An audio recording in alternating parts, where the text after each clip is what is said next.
Okay, welcome to this week's episode of Luv Subbin. We're near Bowling Green, and we're going on today's Bowling Green, adventure. Kentucky. Yes, we're near Bowling Green, Kentucky, and we're going on today's adventure. Yes, and you know, we started off coming here thinking, let's go to... Mammoth Caves. Right.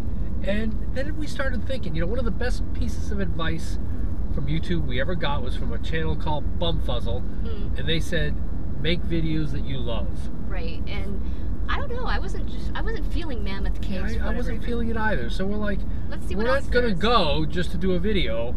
We're gonna do the things that we love to do. So we were gonna see what else there was out there. And we started searching some other caves and stuff like that and found out that there was one that was pretty interesting and pretty unique.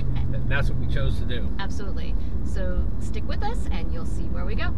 Plus, we'll be reviewing later on in the video another Corps of Engineers campground that was a complete rock star. Absolutely. This might be our second favorite Corps of Engineers campground. Probably the favorite so far of the year. Yes. So, that's something to look forward to as well.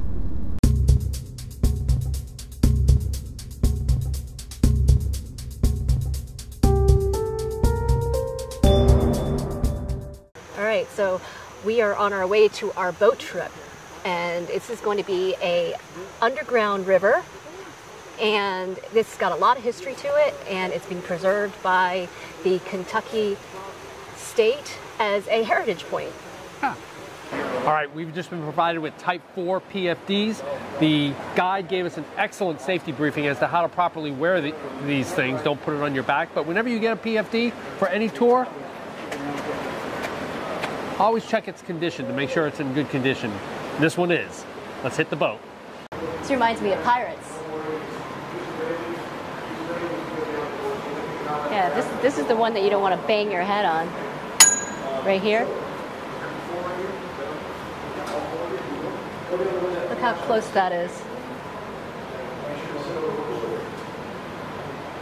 This is better than Mammoth Caves. Oh yeah, it's different. Right, and then we have 3? 2. 2 and then 1, but... 2 and 1, gotcha, okay. Gotcha. Solo riding, I like that. My husband's at work. Oh, gotcha, okay. I'm just along for the ride. Hey, why not? Okay, let's go and shake down. I think I'm going to have both of you on this side. Okay.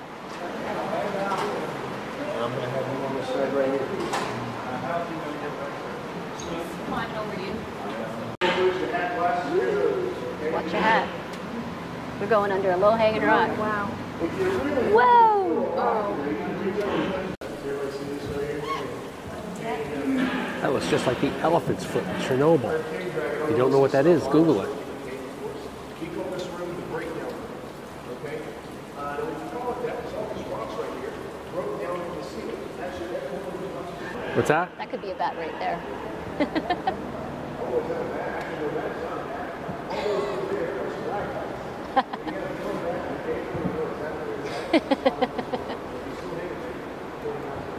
So apparently they're stalactites.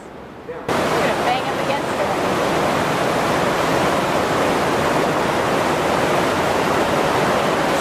Super cool.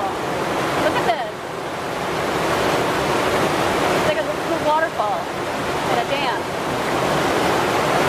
We said we are currently under the Dixie Highway right now that used to go by the cave until Route 65 replaced it. It was the main artery coming through here. Here's the bat. Ah. What is it? Bat. The bat formation. Tiny. So we are in a passageway that's about 40 feet above our heads, and above that is about 60 feet of dirt and rock. So we are about 100 feet below the surface of the earth right now. Pretty neat.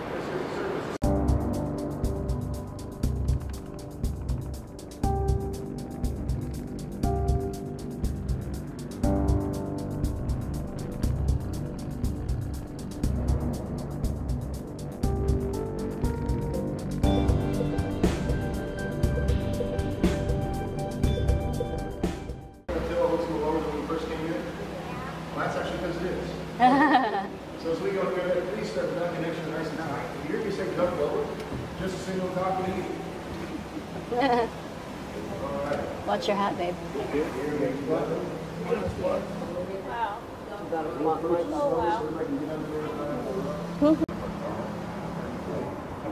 way, I hope everybody enjoyed the tour. I am open to criticism though, so if you didn't, why don't you just go ahead and stand and voice your opinion right now?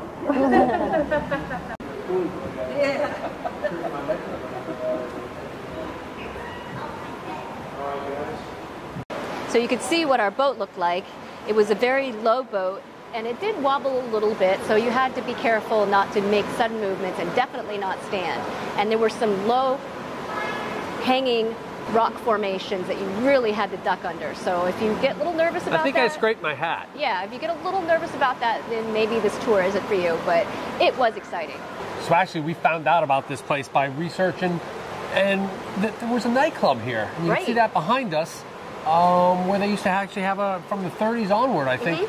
And we're like, a nightclub in a cave? And we're always looking to research things like different forms of breweries, distilleries, speakeasies, and we kind of thought, well, that was pretty cool. Well, so yeah. It shut down in the 1960s. They said when the Dixie Highway became replaced by Route 65. Yep. And they no longer got the traffic that they used to. So, plus I think the taste of music changed as well. Yep. But anyway, that's how we found it, and I thought it was pretty interesting. It's a pretty cool boat cave tour. Oh, it was awesome.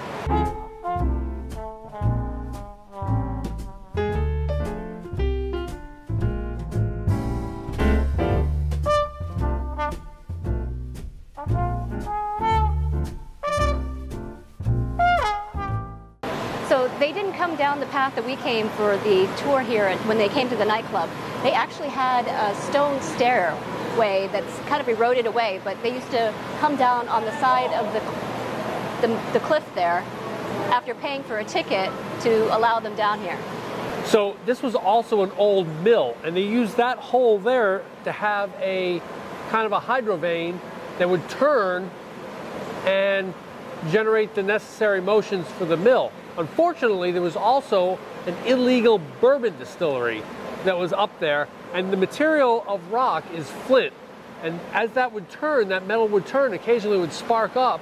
It sent sparks up into the sawdust of the mill and also blow up the bourbon distillery. I think it blew up 3 times in 1 year once. Until they convinced the guy to sell it. Exactly. If you've watched our Gettysburg video, you know we're big fans of history. And this cave also served as a place of recovery for primarily the Confederates, but also Union forces as well. They would bring them to the cave. The cool temperatures probably helped. Right, natural air conditioning. Yes, and the water was plentiful for cleaning. So yes, that's part of the Civil War tour that we never knew about. Right. Right, there's actually some hiking trails around here too. About 2.1 miles of it all around with a butterfly habitat as well. And we are going to check out Blue Hole number 3. And as the sign says, a blue hole or a karst is where underground rivers actually are exposed briefly. What's so fascinating is if you look at the surface, you don't see the current that's potentially running underneath. And I think that's why it makes them so deadly to people if they especially donkeys. Especially donkeys, if they don't know that they're there. So it does look very still on top, but there is apparently a severe underground current running underneath it. So apparently back in the day, there were a couple of different honeymoon accommodations along the length of this cliff face facing the cave because of the natural air conditioning and also because of the nightclub that was here. So I think that was a dual attraction for some early honeymoon couples. You can see here the busy highway that actually runs right over the cave. About 60 feet below is where the cave is, and I-65 eventually replaced this, which was called the Dixie Highway. Okay, see where we ended up. We always seem to end up at pizza places after our adventures, but this is the Mellow mushroom, and knowing my love of mushrooms, we had to try it, right? And this is a good sign as well.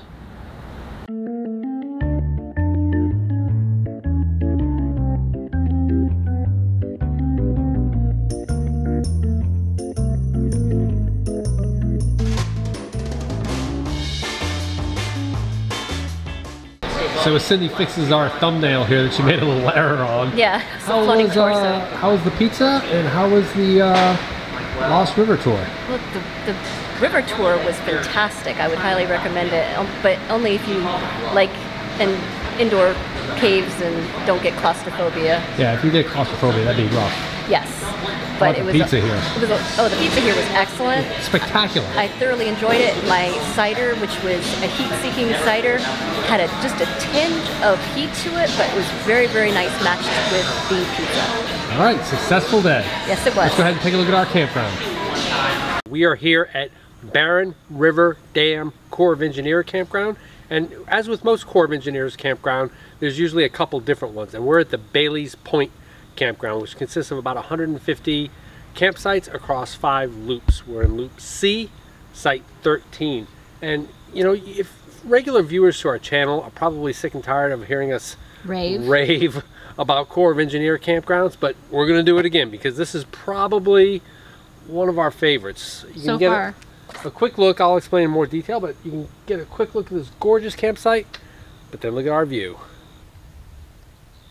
Not too shabby. So of course we're getting our list of Luv Subbies together, our annual awards show, and this one is going to rank pretty high up there, we think. Yes, it's really nice, very quiet. 25 bucks a night, and if you're the price is right. Yeah, 25 bucks a night because we don't get the senior discount, but if you do, then it'd be $12.50 a night. I mean, you can't beat that. With water and electric hookups, yep. But the water's a little different than usual. So just some nice touches. You know, it's I don't know if the camera's showing it, but it's a pretty steep incline. Cindy's showing it there. Yeah, pretty steep, but the pad itself is flat. Right. Which is nice. So the truck is actually parked at an angle. Yeah, it's pretty much down, but what's nice is that the surface here is asphalt, providing really good grip for pushing your rig up. And then it transitions to what is our favorite surface for a campground. One of them. This gravel here. Yep. Keeps it clean, keeps the grass and dirt. Especially if it's large gravel like that. Yep. So anyway, let's go around and take a look at the surfaces as we do.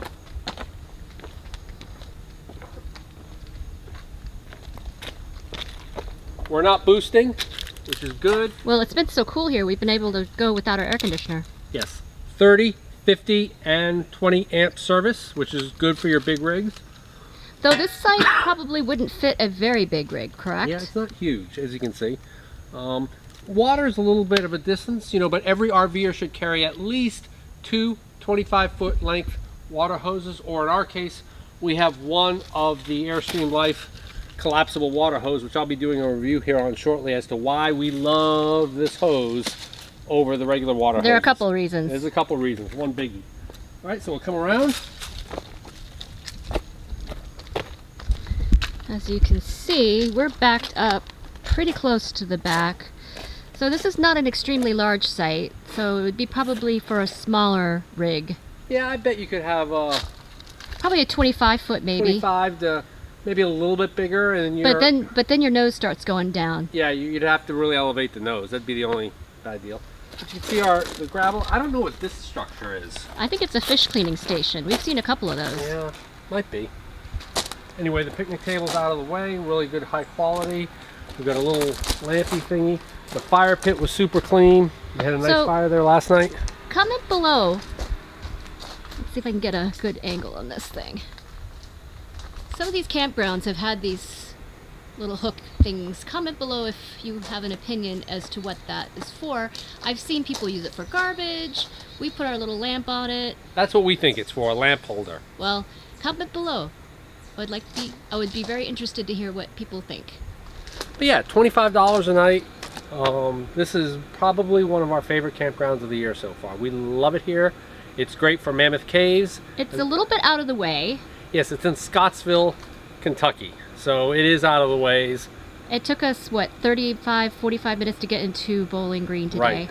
We found out it's in a dry county, which... It's interesting. Yeah, for Luv Subbin, that just meant a little bit of a drive today, that's all. All right, there it is. There's our campground. Awesome. All right, well, there you have it. Our trip to nearby Bowling Green, Kentucky. What do you think? I loved the Lost River Cave. I thought that was very, very interesting. And lunch was great, right? Right, and there's a lot of other different things to do around here. You can go to Mammoth Caves. Mm-hmm. There's the National Corvette Museum, but we had fun underwater, or under the caves there. Absolutely. So if you like this video, give us a big thumbs up. And if you think we earned a subscription, click the subscribe. And comment below if you've been to Mammoth Caves and how you think they might compare. Because we come out with RV and Airstream related videos just like this one every Tuesday. Thanks for watching.